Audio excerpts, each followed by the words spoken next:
everybody, I'm Tom Vasel. Welcome to Week in Review, a weekly series where on the Dice Tower here we put out a lot of videos every week, and it just gives you kind of short summaries of those videos. And then if you want to see more, we have links in the description so that you can again watch the full video. Here we go. Hey everybody, Zee Garcia here. Last week I reviewed three things. I reviewed Detective, a modern crime board game, Season 1. Very long title. I rate this a 6 out of 10. This is an evolution of Detective. Detective was bloated, I think is the one word way I can describe it these days. I think it was pretty interesting and innovative, so it made a good first impression. Going back to it now, it feels monstrous, large, the great, crazy time commitment, connected storyline through 5 or so chapters. This one is a lot more nimble. It's 3 chapters, 3 cases, unrelated. You can get in and out in about 90 minutes, maybe 2 hours. So I like that about it. But it still has a bunch of the flaws that are in the original game. The whole answer at the end, you do all this for 2 hours, and then at the end they ask you a question or 3 and make you feel like you're an idiot, possibly. And so it's too little sort of payoff at the end. The whole thing has a couple of parts that seem disjointed, disconnected. One of these 3 cases was already... you're paying for 3 cases, and one of them has been available as a promo case before that you could just get. So, it didn't quite rewrite enough. I think it's a good direction, but it isn't completely something that's impactful. I also reviewed Push, a tiny little push your luck game, which I rate a 7 out of 10. This is surprisingly good. It's sort of, it has no right to be this fun and engaging, but it is. It's a very simple push your luck card game. Like I said, you flip over cards, you try not to bust, you collect cards, you score points at the end. It plays a large group nicely, goes all the way down to 2 players nicely. I think it's one of those games you can easily take with you and play in just about any setting with just about anybody. I wish the quality of the components was a little better, but the game is fun. And lastly, I reviewed Honey Buzz, which I rate an 8 out of 10. This is a bit of a quirky worker placement game with a bizarre theme about honey, about bees getting into the honey business, the economics of honey, selling honey, and all this crazy stuff. But the gameplay itself is interesting. It's engaging. It's you better be pretty good at sort of seeing geometry, and all of that will come into play, but the worker placement aspect, the gorgeous look of everything, makes for a pleasant, punchy, engaging game that might outstay its welcome, but you'll have a good time with it nonetheless. So there you go. That's it for me. I'll see you on the next one. Yo, my peoples, what's up? My name is Jason, and I'm from the Shelf Stories YouTube channel, and I reviewed 2 games this week on the Dice Tower. The first one was the Dresden Files Cooperative card game from 2017. Dug this one back up because of the novel series. It is plodding along new novels this year. Wanted to go back and check out this game. It is an excellent card-based puzzler, 1-4-player cooperative, 8 out of 10 for me. The next game that I reviewed was the next in my Games for a Healthy Mind series, Cartographers. Took a look at this game, how I use it in therapy, especially for kids on the autism spectrum. Would really encourage you to check that video out. Excellent game, 8 out of 10 as well. Thank you very much. I'll see you next week. Later, everybody. Hey there, everybody. It's Mike DiLisio, and this week I reviewed 2 games. First, I reviewed the solo mode for Rambo the board game, First Blood, which is a storytelling adventure game going through the events of the First Blood movie.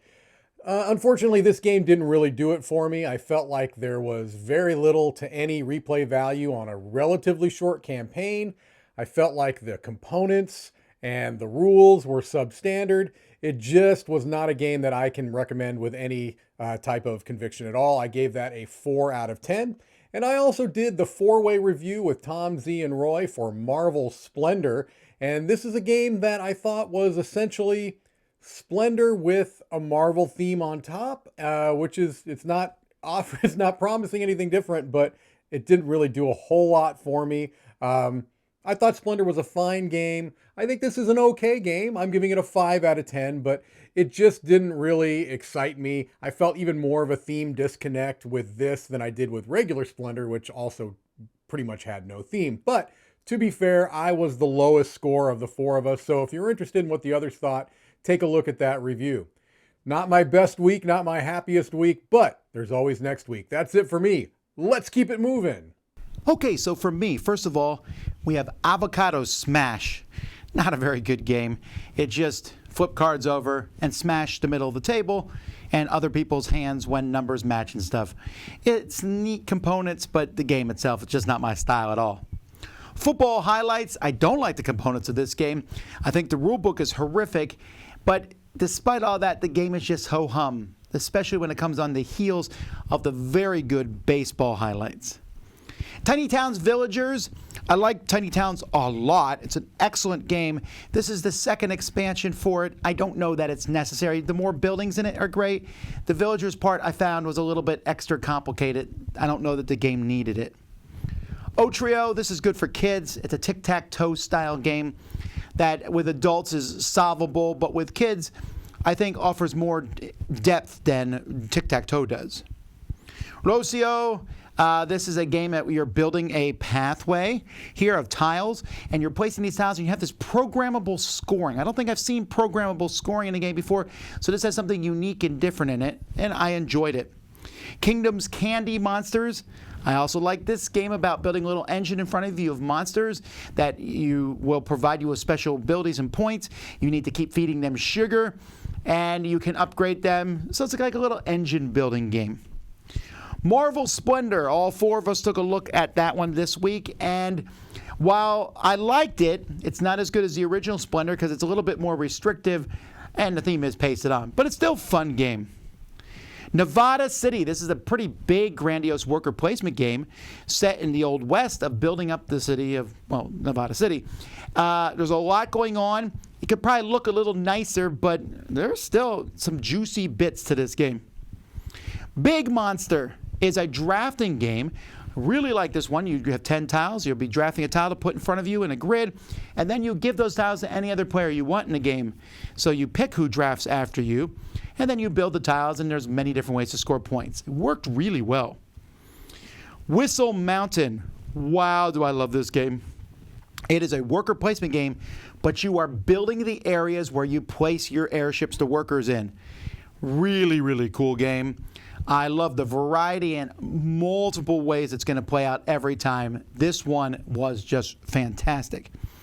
Also, Project Elite. I took a look at a lot of the different extra stuff for it. The only one I actually reviewed was Project Elite Rook Team, which gives you these big giant battle suits, which are awesome, but they also make the bad guys harder. A lot of fun. And then the Root app. This is the app for the iPad. This is the best board game app I've ever played. It is amazing. It is a great adaptation, tremendous music, just all across the board. 10 out of 10, just fantastic. I played Root this week too on What's Happening, so I went through the tutorial and also played through a full game of it there. I gave my top 10 blind bidding games where you bid secretly. There are a couple more werewolf games went up where I introduced my version of robots. Did continue my series of 10,000 and below. Did a boring unboxing. Crowd surfing, look back, Q&A, board game breakfast. We have lots of stuff that went up on our channel this week, as well as a couple, like I said, of live plays. We played through both Cloud City and Gods Love Dinosaurs. So a lot of stuff. Hope you enjoy it. Thanks so much for watching Week in Review. Until next time, I'm Tom Vasel, and this is the Dice Tower.